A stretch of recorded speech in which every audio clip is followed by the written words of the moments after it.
નમસ્કાર, આપ જોઈ રહ્યા છો ન્યૂઝ 18 ગુજરાતી। હું છું આપની સાથે દીપા શર્મા। પહેલા વાત શીત લહેરના સુસવાટાની।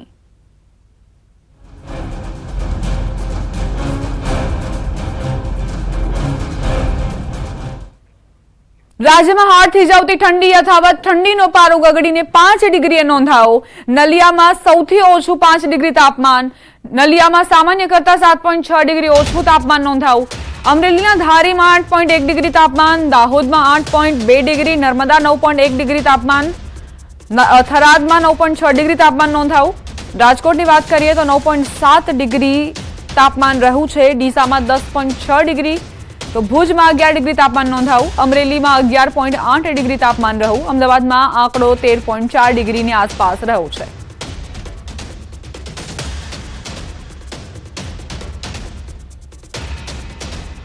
બે થી 3 દિવસથી કડકડતી ઠંડીની અનુભૂતિ સૌ કોઈને થઈ રહી છે। રાજ્યભરમાં તાપમાનમાં લઘુત્તમ તાપમાનમાં ઘટાડો નોંધાયો છે।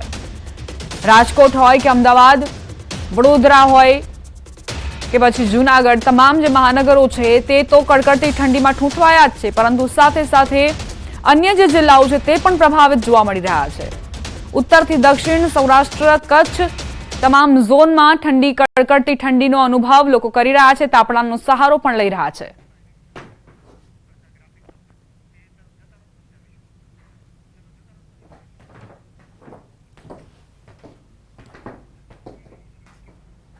તો નજર કરીએ હવે કે ક્યાં કેટલું તાપમાન નોંધવામાં આવ્યું છે। આપ જોઈ શકો છો તસવીરો। નલિયામાં લઘુત્તમ તાપમાન 5 ડિગ્રી નોંધાયું છે, તો મહત્તમ તાપમાન 26.4 ડિગ્રી। ધારીની વાત કરીએ 8.1 ડિગ્રી લઘુત્તમ તાપમાન, મહત્તમ તાપમાનનો આંકડો 25.7 ડિગ્રી નોંધાયો છે। દાહોદ આવે છે ત્રીજા નંબરે, જે 8.2 ડિગ્રી લઘુત્તમ તાપમાન નોંધાતા જ દાહોદવાસીઓએ પણ ઠંડીનો ચમકારો અનુભવ્યો। 24.2 ડિગ્રી મહત્તમ તાપમાન। ત્યારબાદ નર્મદાનો નંબર આવે છે, જ્યાં 9.1 ડિગ્રી લઘુત્તમ તાપમાન અને 28.3 ડિગ્રી મહત્તમ તાપમાન નોંધાયું છે। આ સ્થિતિ છે। સૌથી ઠંડુગાર રહ્યું હોય તો તે નલિયા છે, જેમાં 5 ડિગ્રી લઘુત્તમ તાપમાન નોંધાયું હતું। તો આખા રાજ્યમાં ઠંડીનો ચમકારો જોવા મળી રહ્યો છે। અને હવે વાત કરીએ રાજકોટની, જ્યાં 9.7 ડિગ્રી તાપમાન રહ્યું। મહત્તમ તાપમાન 27.5 ડિગ્રી, જે તાપમાન 35-37 ની વચ્ચે નોંધવામાં આવતું હતું તેમાં ભારે ઘટાડો નોંધાયો છે। લઘુત્તમની સાથે મહત્તમ તાપમાનમાં પણ ઘટાડો। ડીસાની વાત કરીએ 10.6 ડિગ્રી લઘુત્તમ તાપમાન, મહત્તમ તાપમાન 27.1 ડિગ્રી, તો ભુજમાં 11 ડિગ્રી લઘુત્તમ તાપમાન, 27.6 ડિગ્રીની આસપાસ તાપમાન રહ્યું મહત્તમ। અમદાવાદની વાત કરીએ તો 13.4 ડિગ્રી લઘુત્તમ તાપમાન નોંધાયું છે અને મહત્તમ તાપમાન 26 ડિગ્રીની આસપાસ રહ્યું છે। આ સ્થિતિ અલગ અલગ વિસ્તારોની છે। મહાનગરોમાં પણ કડકડતી ઠંડી વરસી રહી છે, ગ્રામ્ય વિસ્તારોમાં પણ કડકડતી ઠંડીનો અહેસાસ લોકોને થઈ રહ્યો છે। એટલે જ હવામાન વિભાગે આગાહી કરી છે કે 2 દિવસ સુધી સાચવજો, કારણ કે કોલ્ડ વેવના કારણે લોકો બીમાર પણ પડી શકે છે। જ્યારે તમે બહાર નીકળો ઘરથી ત્યારે ગરમ વસ્ત્રોનો સહારો લો। મોડી રાતનો સમય હોય તાપણું કરીને પણ ઠંડીના અહેસાસને ઓછું કરો।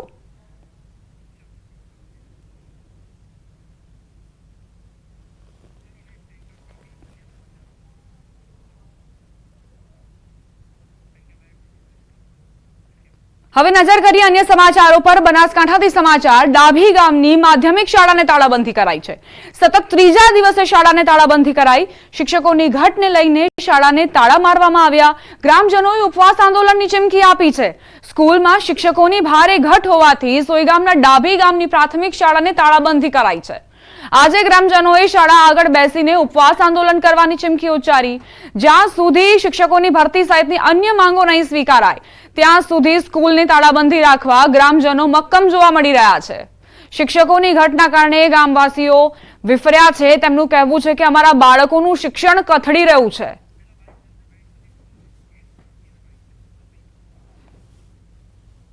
ડાભી સરકારી માધ્યમિક શાળાને તાળાબંધીને આજે સતત ત્રીજો દિવસ છે, તેમ છતાં ઉપરના અધિકારીઓ વાલીઓની માંગ સ્વીકારવા તૈયાર નથી। તો વાલીઓએ નિર્ણય કર્યો છે કે જ્યાં સુધી વાલીઓની માંગ સ્વીકારવામાં નહીં આવે ત્યાં સુધી શાળાને તાળાબંધી યથાવત રહેશે। સંવાદદાતા કિશોર જોડાઈ ગયા છે વધુ જાણકારી સાથે। કિશોર, ડાભીની માધ્યમિક શાળામાં સમસ્યા શું છે, ફરિયાદ શું છે વાલીઓની? આ જો શાળાની વાત કરવામાં આવે તો આ જે શાળા છે તે 9 થી 10 જે માધ્યમિક છે અને 11 થી 12 ઉચ્ચ માધ્યમિક છે। આ શાળાની અંદર 192 જેટલા વિદ્યાર્થીઓ છે અને જે કાયમી શિક્ષકો માત્ર એક જ છે, આમ ટોટલ 2 શિક્ષકો અહીંયા આવે છે. આ લોકોની માંગ છે કે અમને પૂરતા પ્રમાણમાં શિક્ષકો મોકલવામાં આવે. જિલ્લા શિક્ષણ અધિકારીનું પણ કહેવું છે કે ટૂંક સમયમાં એમની માંગ સ્વીકારી લેવામાં આવશે.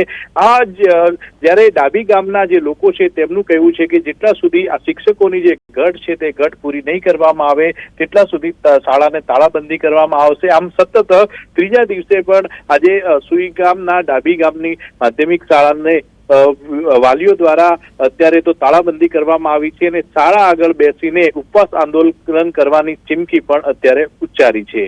કિશોર, આપ અમારી સાથે જોડાયેલા રહેજો, આગળ પણ તમારી પાસેથી અપડેટ્સ લેવાના છે.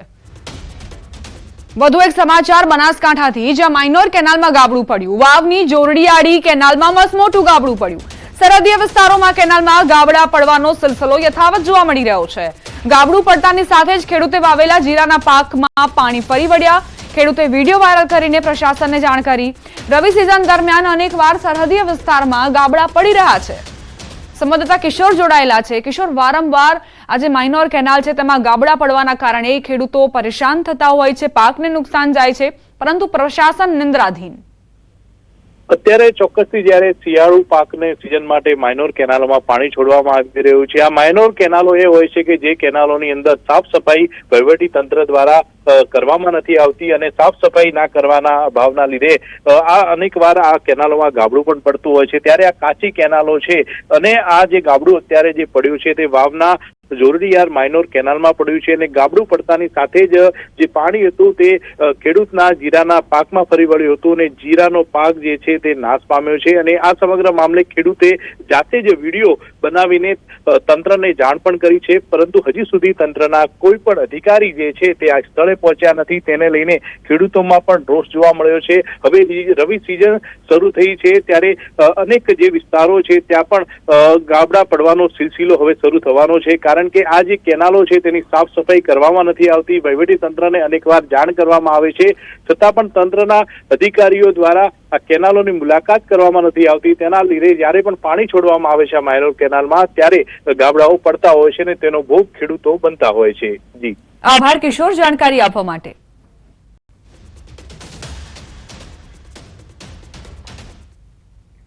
રાજકોટ જિલ્લાના ધોરાજીનું માર્કેટિંગ યાર્ડ કપાસથી ઉભરાયું. ખેડૂતો વહેલી સવારથી જણસ લઈને યાર્ડ ખાતે પહોંચ્યા હતા, જ્યાં કપાસના પોષણક્ષમ ભાવ ન મળતા ખેડૂતોમાં નારાજગી જોવા મળી.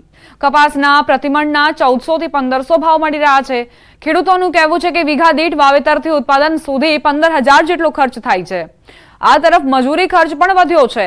કપાસના ભાવ ઘટ્યા છે, જેથી સરકાર ટેકાના ભાવે કપાસ ખરીદ કેન્દ્ર ફાળવે અને ટેકાના ભાવે કપાસની ખરીદી કરે તો ખેડૂતોને નુકસાન ન વેઠવું પડે તેવું ખેડૂતો જણાવી રહ્યા છે.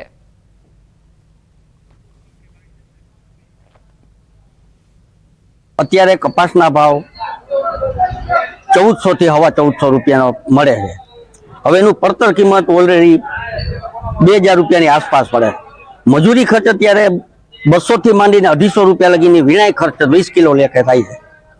તો ભલે હું કહું આપણે આજે 2000 નહીં પણ 1700-1800 રૂપિયા ભાવ પ્રાપ્ત થાય ને તો મજૂરી ખર્ચ થોડોક બાદ થાય.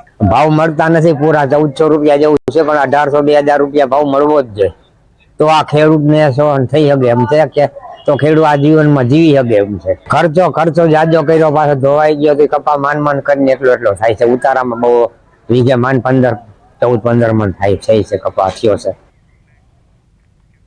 દબાણ કરનારાઓને હર્ષ સંઘવીની ચેતવણી. દબાણ પર ફરશે તંત્રનું બુલડોઝર. 2 વર્ષમાં દરિયા કિનારાના દબાણો પર કાર્યવાહી થઈ. કચ્છમાં 2000 એકરના દબાણો તોડી પાડવામાં આવ્યા છે. ગૃહ રાજ્યમંત્રી હર્ષ સંઘવીએ દબાણકારોને ચેતવણી આપી દીધી છે. તેમણે કહ્યું છે કે જે કોઈ પણ દબાણ કરશે તેમની સામે કાર્યવાહી થશે, તેમના દબાણો તોડી પાડવામાં આવશે. 2 વર્ષની અંદર આ કેટલાય દરિયા કિનારાઓ પર કબજો જમાવી લીધેલા લોકો, કચ્છમાં તો એક જ જિલ્લાની અંદર 2000 એકર જગ્યાઓનો કબજો ખાલી કરાવવામાં આવ્યો. સરકારી પોર્ટની જગ્યા પર અવૈધ બાંધકામ કરીને ડ્રગ્સનો વેપાર કરતા લોકોનો સફાયો કરવામાં ગુજરાત સરકારને સફળતા પ્રાપ્ત થઈ. અમદાવાદથી સમાચાર. વીએસ હોસ્પિટલ બચાવો અભિયાન. એએમસીના વિપક્ષ દ્વારા અભિયાન હાથ ધરાયું. ટાઉન હોલ ખાતે મોટી સંખ્યામાં લોકો એકત્ર થયા. નવીનીકરણ સાથે સુપર સ્પેશિયાલિટીની સગવડ માટે માંગ બેનરો સાથે લોકોએ નારા લગાવ્યા. વર્ષ 2025ના બજેટ પહેલા વીએસ હોસ્પિટલ બચાવો અભિયાન જલદ બનશે.